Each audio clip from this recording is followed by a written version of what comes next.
Monsieur le ministre de l'Agriculture, l'Agence nationale de sécurité sanitaire, l'ANSES, a annoncé le 15 février l'interdiction du S-métolachlore, un herbicide très utilisé sur les cultures de maïs, de tournesol, de soja. Un herbicide responsable d'une vaste contamination des nappes phréatiques françaises.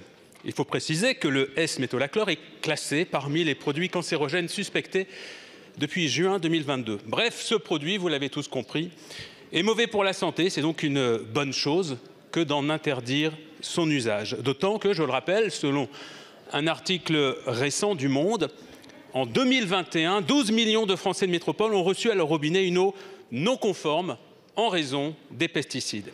Et pourtant, monsieur le ministre, vous venez de demander à l'ANSES de revenir sur l'interdiction du S-métolachlore. Cette demande nous paraît hallucinante.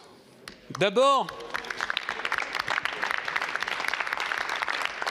parce qu'elle contrevient aux objectifs affichés de réduction des pesticides dans notre agriculture. Ensuite, parce qu'elle démontre un insupportable mépris pour la santé des Français. Enfin, parce qu'il s'agit d'une inacceptable remise en cause de l'indépendance de l'ANSES. Je mentirais, monsieur Fesneau, si je disais que votre position nous surprend. Comme député, vous avez voté contre l'interdiction du glyphosate. Comme ministre, vous avez voulu prolonger les néonicotinoïdes.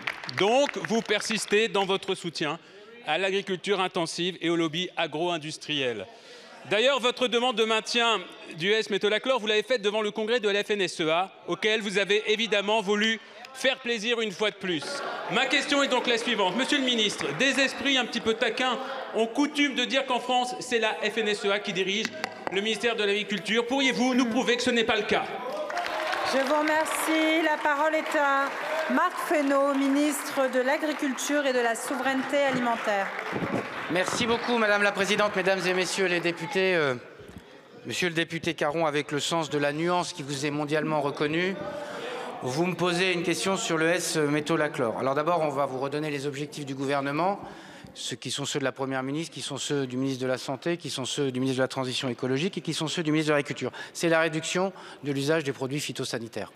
Premier élément de la stratégie. Et je dis d'ailleurs qu'une partie du chemin a été fait, puisque sur les molécules classées dites CMR1, on a déjà réduit de 80 à 85% les usages. Et donc vous devriez regarder les choses avec ce regard-là. Le deuxième sujet, c'est d'agir en européen. Il est inutile, et on ne peut pas passer son temps, y compris dans cette Assemblée, à parler de surtransposition, et quand il y a des sujets de surtransposition, ne pas essayer de les poser sur la table.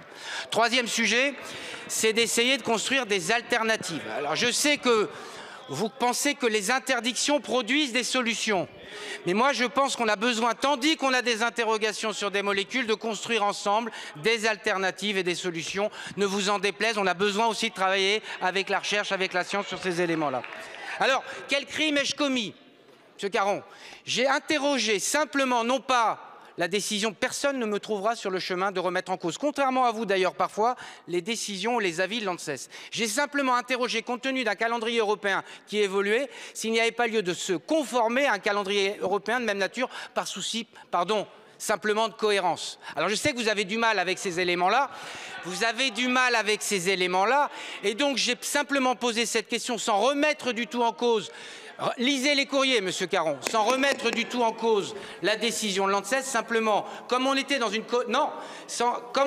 cohérence de calendrier, je me demandais simplement s'il n'y avait pas lieu d'interroger cette question sous cet angle-là. D'ailleurs, je signale que l'ANSES donne un certain nombre de mois pour sortir de cette molécule. C'est dire si cette question du calendrier peut être mise au débat, puisque c'est une question qui est posée par l'ANSES. Alors, je sais, Monsieur Caron, que vous avez du mal à vous poser des questions quand vous posez des questions et à nourrir des querelles autres que celles que vous nouez. En tout cas, nous, on avance sur cette trajectoire de réduction des phytosanitaires. Merci.